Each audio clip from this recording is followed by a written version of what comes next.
Guys, good morning, welcome back to my new blog. আর আমি সঞ্জিতা চলে এসেছি আপনাদের কাছে একটা নতুন ব্লগ নিয়ে। তো গাইস, সকাল 7টা বাজে আর আমাদের তো এদিকে হয়ে গেল চা।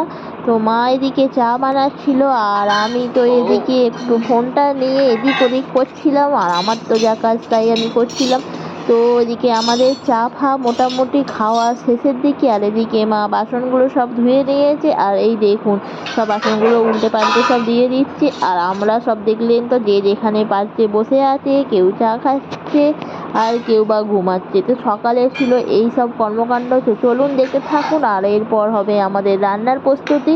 তো আজকে রান্না ছিল মোটামুটি হবে লাউ শাক সিদ্ধ, সাথে পোস্ত বাটা, আর আছে ছোট ছোট আমড়া দেখালাম, আর আমড়া দিয়ে টকের ডাল, আর আছে মাছের ঝাল, আর একটু হবে বাঁধাকপির তরকারি। তো এইসব হবে আজকে আমাদের রান্না। তো চলুন দেখতে থাকুন কি কি আমরা করছি।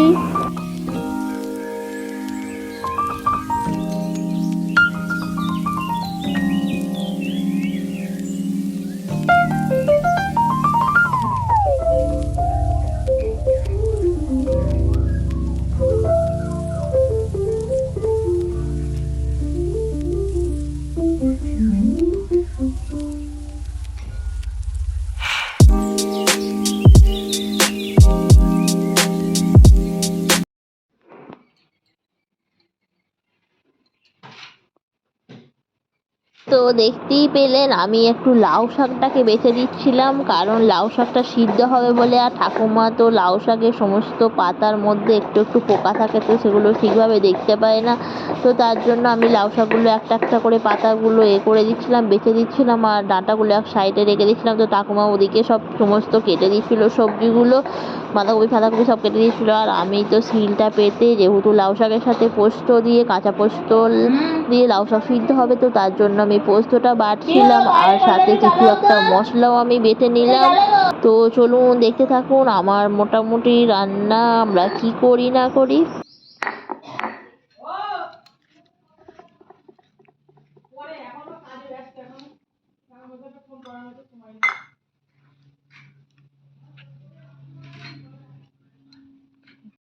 তো এদিকে আমার পোস্তটাও বাটা হয়ে গেল, আর আমি ওদিকে কাজটা মিটিয়ে এদিকে চলে এলাম স্নান টান করে রান্না করতে। তো প্রথমে চাপিয়ে দিলাম ভাত, আর ওদিকে সিদ্ধ হচ্ছে ডাল। তো আজকে একটু রান্না হতে একটু দেরি করলাম, কারণ আজকে একটু বেরোনো একটু দেরিতে ছিল, অফিস টফিস যাওয়ার ছিল না। তো তার জন্য আজকে একটু রান্না আমি একটু দেরিতেই করেছি। তো চলুন দেখতে থাকুন আমি কী কী রান্না করি।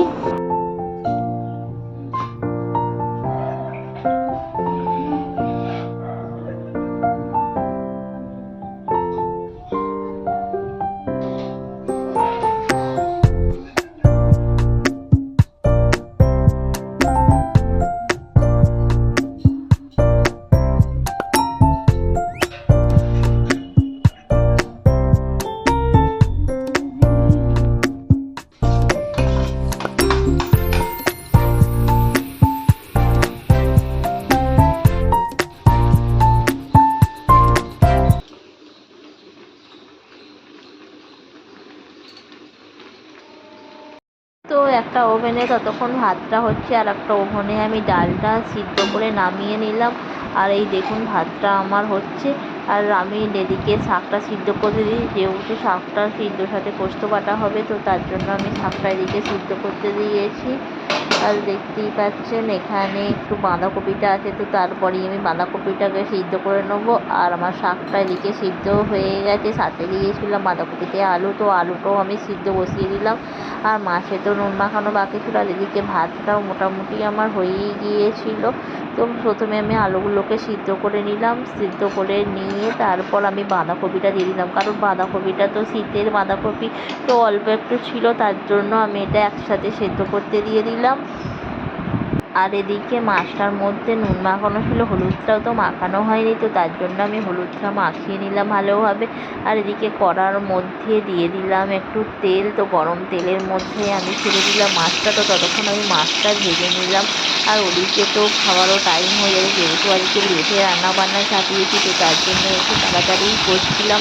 তো তাড়াতাড়ি করে আমি সমস্ত মাছগুলো ভেজে নিলাম। আর ভাজা হয়ে যাবার পর ওদিকে আমি তরকারিটা মানে করার জন্য শুরু করে দিলাম। আর এদিকে বাইরে বেরিয়ে গিয়ে দেখলাম যে মা একটু পুজো করছে, দেখুন চন্দন ঘষছে। তো আমি এদিকেও একটু উঁকি মারছি, এদিক ওদিক দেখছি। আর এটা ছিল আমাদের ঠাকুর ঘর, তো দেখতেই পাচ্ছেন আমাদের জগৎ সিংহাসন, আর ওখানে রয়েছে আমার কার্তিক না। তো এই দেখুন মাছটা ভাজা আমার হয়ে গেছে। তো আর এদিকে আমি দেখুন মাছটা ভাজা হয়ে যাওয়ার পর আমাদের এখানে শাশুড়ি তো দেখুন সব এইগুলো জামা সব উঠছে, সব এইগুলো সব ছেড়ে দেবো। কাগজ টাগজগুলো সব ধুয়ে রোদ্দুরের মধ্যে শুকুতে দিয়েছে। সে উনি তো একটু এইসব হ্যাঁ করতে ভালোবাসেন। তো আমার এদিকে মাছের হ্যাঁ, যাচ্ছি ঝালটা দাঁড়ান, রেডি খালি হয়ে মাছটা গেল। দিয়ে দিচ্ছি। তো দেখুন মাছের ঝালটা করে আমি এদিকে তো মাছের ঝালটা হয়ে গেছে। এবার আমি মাছের ঝালটা একটু ফুটলে নামিয়ে নেব। আর ওদিকে তো বাবা চলে এসেছে বাজার থেকে। তো চলে আসার পরেই সমস্ত ওইসব সবজি বাহ, ফবজিগুলো নিয়ে এসেছে। আর ওই সবজিগুলোকে একটু রাখবার ব্যবস্থা করছে। আর এদিকে আমার মাছের ঝাল কমপ্লিট হয়ে গেছে, তো নামিয়ে নিয়েছি। আর ওদিকে ছিল বাঁধাকপিটা সিদ্ধ আলুর সাথে। তো আমি প্রথমে তেল দিয়ে ফোড়ন ফোড়ন দিয়ে আমি বাঁধাকপিটা একটু ভেজে নেবো, কারণ শীতের বাঁধাকপি এটাকে না ভালোভাবে ভাজলে তো ভালো লাগবে না খেতে। আর দারুণ খেতেও হয়েছিল, কারণ অনেক দিন বাঁধাকপি খাওয়া হয়নি, কি কোন শীতকালে বাঁধাকপি খেয়েছিলাম। তো তার জন্য একটু আদা রসুন দিয়ে করেছিলাম, সাথে একটু টমেটো আর একটু গুঁড়ো মশলা দিয়েছিলাম, মানে সেরকম কিছুই দিইনি, খুব সুন্দর একটা খেতে হয়েছিল। তো বেশ ভালোই লাগছিল। তার সাথে করেছিলাম ওই আমড়াগুলো দিয়ে ভেবেছিলাম যে চাটনি করবো, তো চাটনি তো আর দেরির জন্য করা হয়নি। তো আমি ওটা ডাল করে নিয়েছিলাম, কচি কচি আমড়া দিয়ে টকের ডাল করে নিয়েছিলাম, খুব সুন্দর খেতে হয়েছিল। বাঁধাকপির তরকারি টকের ডাল আর সাথে ছিল মাছের ঝাল, বেশ দারুণ লাগছিল খেতে। তো এদিকে কথা বলতে বলতে দেখুন বাঁধাকপির তরকারিটা তো আমার হয়ে গেছে, আর আমি এটাকে নামিয়ে নেব। দেখুন খুব সুন্দর একটা বাঁধাকপির তরকারি হয়েছে, আর লুকটাও জাস্ট অসাধারণ লাগছে। তো আমি তরকারিটা নামিয়ে নিলাম। আর নামিয়ে নেবার পরেই দেখুন এদিকে মাছটাও আমার হয়ে গেছে। আর এদিকে দেখতে পাচ্ছেন ছোট্ট ছোট্ট আমড়া, কারণ আমাদের এখানে বৈশাখী আমড়া খেতে হয়, কারণ বৈশাখী আমরা না খেলে আমরা জ্যৈষ্ঠ মাসে তো আমরা খেতে পারবো না। তো তার জন্য আমরা খেয়ে রাখতে হয়, মানে এটা শুনেছি মা মাছিদের মুখে। তো আমরা তার জন্য আমড়াটা নিয়ে নিয়ে আসা হচ্ছিলো, মাই পাঠিয়ে দিয়েছিলো। তো ওখানে আমড়াটা দিয়েছিলাম, বললাম না চাটনি করবো, তো চাটনি আমি এটাকে করতে পারিনি। তো তার জন্য আমি এটাকে তেল লঙ্কা আরও ফোড়ন দিয়ে আমি আমড়াটা একটু সিদ্ধ করতে দিলাম। ডালটা তো আমার আগেভাগেই সিদ্ধ হয়ে গিয়েছিলো, তো তার জন্য আমি আমড়াটা সিদ্ধ করতে দিয়েছিলাম। আর দেখুন কচি আমড়া খুব সুন্দরভাবে গলেছে, গলে একবারে খুব সুন্দর, মানে ওর মধ্যে খুব মিহিভাবে হয়ে যাচ্ছে। আর আমি টকের ডালটা জাস্ট ফোড়ন দিয়ে চাপিয়ে দিলাম। আর দেখুন কালার এসেছে। ভাবছিলাম যে আমড়াগুলো টক হবে না, কিন্তু যা ছোটো ছোটো আমড়া যা টক হয়েছে কি বলবো। সাথে একটা তেঁতুলও ভিজিয়ে দিয়েছিল আমার শাশুড়ি। তো দুটোই দিয়ে দিয়েছিলাম, পুরো জাস্ট মানে পুরো টকে পুরো গোটা হয়ে গেছে।